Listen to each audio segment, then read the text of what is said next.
आज हमारा इस वीडियो में टॉपिक है class 10th math exercise 2.1 question number 2 part 1 2 3 इकट्ठा करने जा रहे हैं क्योंकि बहुत ही इजी सवाल है, छोटे से पॉइंट है। इसमें हम क्वेश्चन रीड करते हैं, examine the nature of the roots of the following equation. जो दिए गए इक्वेशन है इसका हमने nature of the roots find करना है। इसका हमने nature of the roots find करना है कि इसका रूट्स का नेचर क्या है। तो इस सॉल्यूशन करने से पहले अगर आप हमारे चैनल पर न्यू है तो प्लीज़ चैनल सब्सक्राइब करें, सब बेल आइकन को प्रेस करें ताकि हमारे आप हमारे हर नए वीडियो आप तक पहुंच सके और इससे आप फ़ायदा ले सकें।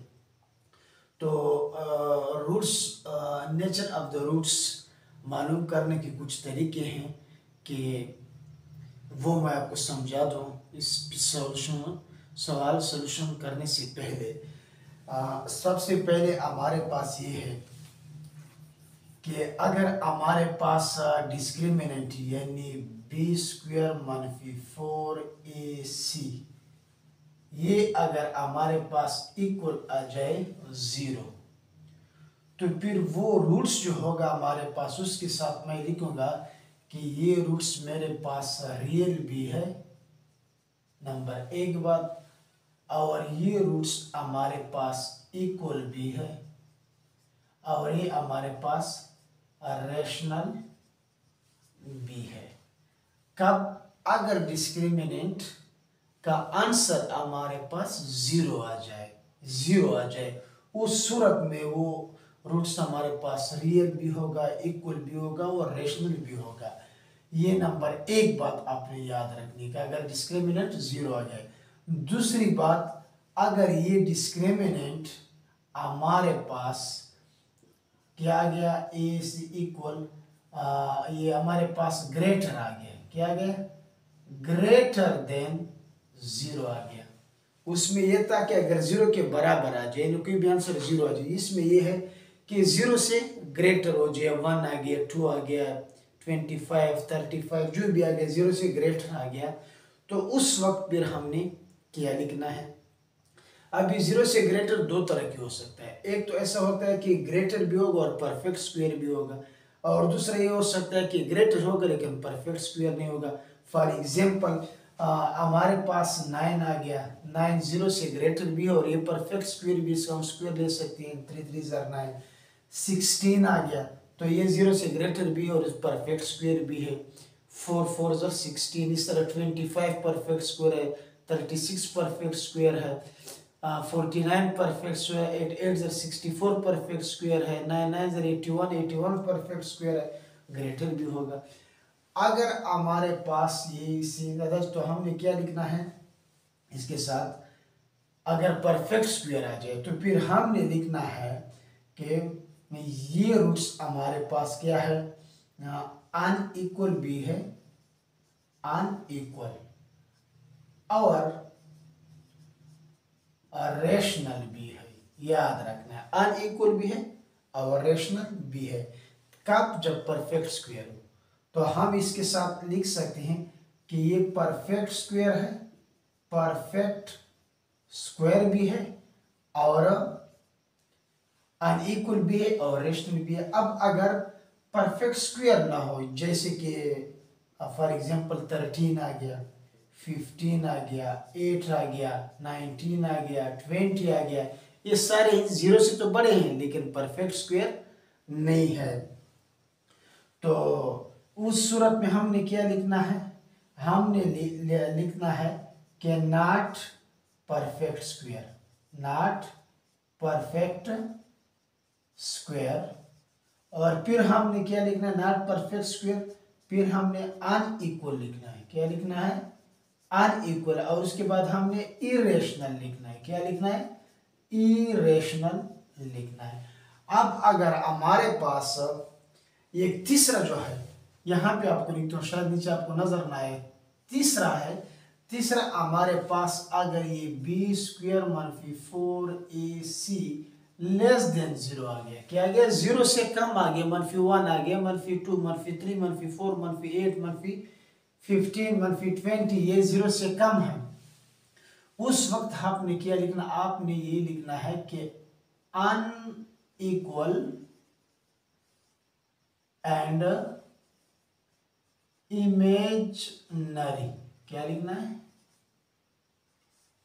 Unequal and imaginary. अब ये रूल आपने याद रखना है, अगर 0 के बराबर आ जाए डिस्क्रिमिनेंट तो रियल, इक्वल एंड रेशनल है। अगर 0 से ग्रेटर आ जाए तो 0 से ग्रेटर दो तो रखे आते हैं, या तो परफेक्ट स्क्वायर होगा या नॉन परफेक्ट स्क्वायर होगा। अगर परफेक्ट स्क्वायर आ जाए तो सिंपल आपने क्या करना है, यही वाला लिखना है, सिर्फ परफेक्ट स्क्वायर का इजाफा करना, बाकी वहां पे इक्वल है यहाँ पे अनइक्वल होगा, वो रेशनल, ये भी रेशनल। अब अगर परफेक्ट स्क्वायर ना हो तो फिर भी वही है, लेकिन थोड़ा फर्क है, नॉट परफेक्ट स्क्वायर और इरेशनल। इरेशनल आपने कब लिखना है, जब परफेक्ट स्क्वायर ना हो, और रेशनल आपने कब लिखना है, चाहे आंसर 0 आ जाए और या परफेक्ट स्क्वायर है, तो फिर आपने रेशनल लिखना है। और इमेजिनरी कब लिखना है, जब हमारे पास आंसर 0 से कम हो जाए, नेगेटिव नंबर में आ जाए। तो ये रूल आपने याद रखना, इसको आप बार बार रिपीट कर सकते हैं, रफ पेज पे अपने पास लिख सकते हैं रजिस्टर पे, इसी मदद से हमने ये सवाल करने। अभी आते हैं पहले सवाल की तरफ, बहुत ही इजी है, ये हमारे पास सोल्यूशन है। तो है 3x² मनफी 5x प्लस 1 इक्वल 0। तो यहाँ पे हमारे पास जो वैल्यू है हियर, ए की कीमत हमारे पास 3 है और बी की कीमत हमारे पास मनफी 5 है और सी की कीमत हमारे पास 1 है। इसका जो कोफिशिएंट होता है ये ए की, ये बी के और ये सी की बराबर है। तो हमने यहाँ पे लिखना है कि देन डिस्क्रिमिनेंट कि अब हमारे पास डिस्क्रिमिनेंट किस चीज का इक्वल होगा, यहाँ पे इक्वल लगा सकते, यहाँ पे वहां तक जगह नहीं, तो यहाँ पे मैं लिखूंगा कि b² मनफी 4ac। तो b की कीमत क्या है मेरे पास, इस b की जगह मैं इधर वैल्यू पुट कर, b की मेरे पास है मनफी 5, फिर मनफी 4, और a की कीमत क्या है 3 है और c की कीमत क्या है 1 है। तो देखिए 5 को हम 2 दफा करेंगे प्लस 25 आएगा, क्योंकि मनफी मनफी प्लस हो जाएगा, मनफी 5 मनफी 5 तो मनफी मनफी प्लस 5 5 25, और ये हमारे पास आएगा मनफी 4 3 क्या जाएगा 12 आएगा। तो यहाँ पे आपके पास डिस्क्रिमिनेंट हमारे पास क्या आएगा, 25 से जब 12 जाएगा 13 आ गए। यानी यहाँ पे हमारे पास जो डिस्क्रिमिनेंट है वो हमारे पास 13 आ गया, मतलब ये 0 से तो ग्रेटर है, लेकिन हमारे पास परफेक्ट स्क्वायर नहीं है, 0 से ग्रेटर है, ये वाला पार्ट हमने इस्तेमाल करना है इसमें, ये वाला 0 से ग्रेटर है लेकिन परफेक्ट स्क्वायर नहीं है, लिहाजा मैं यहाँ पे क्या लिखूंगा कि द डिस्क्रिमिनेंट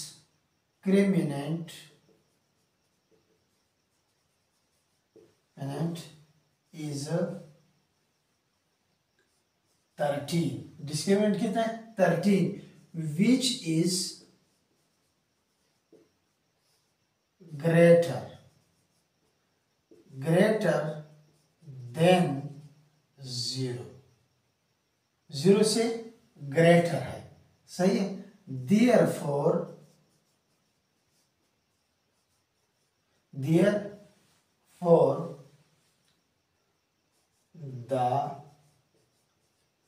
रूट्स क्या होगा अभी हमारे पास, रूट्स हमारे पास होगा the roots are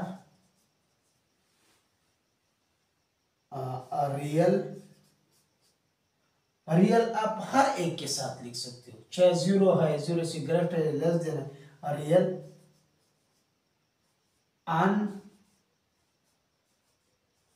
unequal not perfect square and irrational ये इसका आंसर होगा। ये 2-3 बातें आपने याद रखनी। उसके बाद ये है, तो ये आपके पास क्या है 6x² स्क्वायर प्लस एक्स मनफी 2 इक्वल 0। यहाँ पे आपके हो गए हेयर मतलब ए की कीमत 6 है, बी की कीमत हमारे पास 1 है और सी की कीमत हमारे पास मनफी 2 है। तो फिर हमारे पास देन डिस्क्रिमिनेंट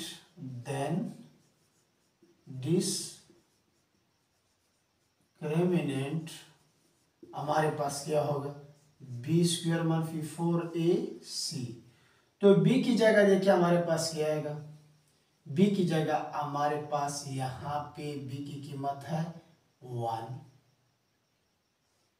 1 का स्क्वायर, फिर क्या मनफी, फिर 4 है, फिर ए की कीमत है और ए की कीमत यहाँ पे 6 है और सी की कीमत यहाँ पे हमारे पास मनफी 2 है। तो बी स्क्वायर मनफी 4ac ये जो इक्वल है हमारे पास 1 मनफी और ये मनफी क्या हो जाएगा, प्लस हो जाएगा।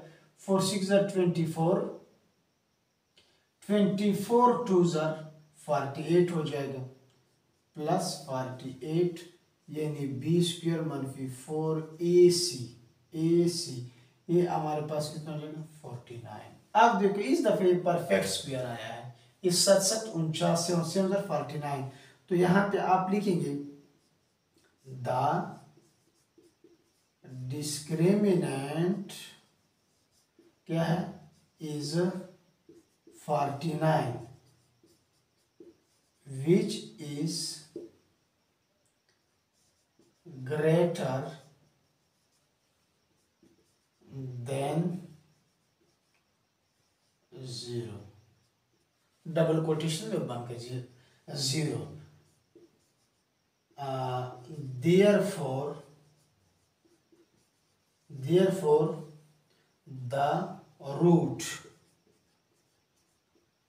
are रियल भी होगा और अनइक्वल भी होगा और क्या होगा परफेक्ट स्क्वायर भी होगा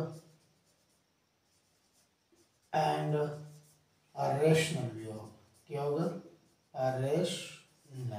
solution 3x square plus 2x plus 1 equal 0। तो यहाँ पे हियर ए की कीमत है 3, बी की कीमत है 2 और सी की कीमत है 1। तो फिर लिखेंगे देन डिस्क्रिमिनेंट तो डिस्क्रिमिनेंट हमारे पास क्या होगा, बी स्क्वायर मनफी 4ac इक्वल, इसमें अभी वैल्यू हमने पुट करनी है। बी की जगह क्या आएगा हमारे पास 2 आएगा और 2 का हमने क्या लेना है स्क्वायर लेना है। फिर क्या आएगा मनफी 4, ए की जगह हमारे पास आएगा 3 और सी की जगह हमारे पास आएगा 1। तो यहाँ पे इसी तरह ये आता है बी स्क्वायर मनफी 4ac, ये 4 हो जाएगा, ये मनफी आ जाएगा 4 3 12 12 12 आएगा तो आ जाएगा बी स्क्वायर मनफी 4ac इक्वल 12 से जब 4 जाएगा हमारे पास बड़े से क्या अलामत आएगा तो मनफी 8 होगा। आप देखो इस दफा लेस देन 0 आ गया, मनफी नेगेटिव है तो लेस देन 0, तो यहाँ पे हम लिख सकते हैं द डिस्क्रिमिनेंट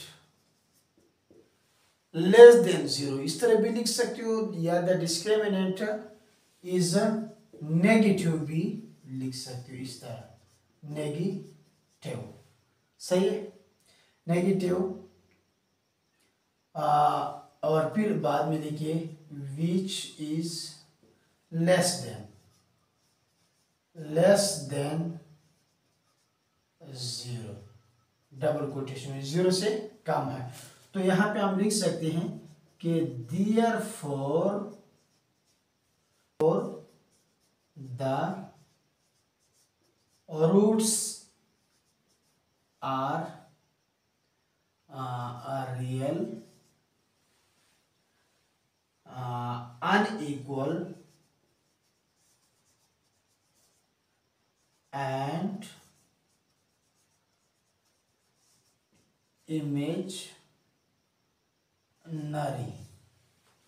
इमेजनरी भी है, अनइक्वल भी है एंड और इरेशनल भी लिख सकते हो, ठीक है ना। या हमें बस एक दो लिखिए, अनइक्वल एंड इमेजिनरी काफ़ी है। ये हमारे पास इस क्वेश्चन का तीनों का मैंने आपको सोल्यूशन करके दे दिया। बहुत ही इजी सवाल है, किसी भी जगह आपको समझने कोई मसला है इस सवाल में, इसके अलावा किसी और पॉइंट में, तो आप हमारे साथ कमेंट्स के जरिए रब्ता कर सकते हैं। Okay, thank you so much. Like और शेयर मत भूलिए। Okay, thank you.